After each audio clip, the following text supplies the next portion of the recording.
Baha na naman guys. Suspended ang klase.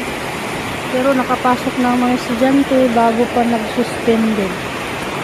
Ay, lakas na naman ang ulan. Tuwang-tuwa na naman yung mga pananim ko. Nakainom na naman sila ng libreng tubig.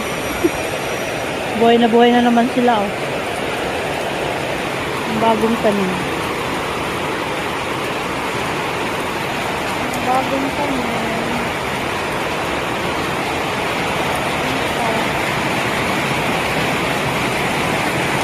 Hindi kasi dito mabasa. Wala, lakas na guys.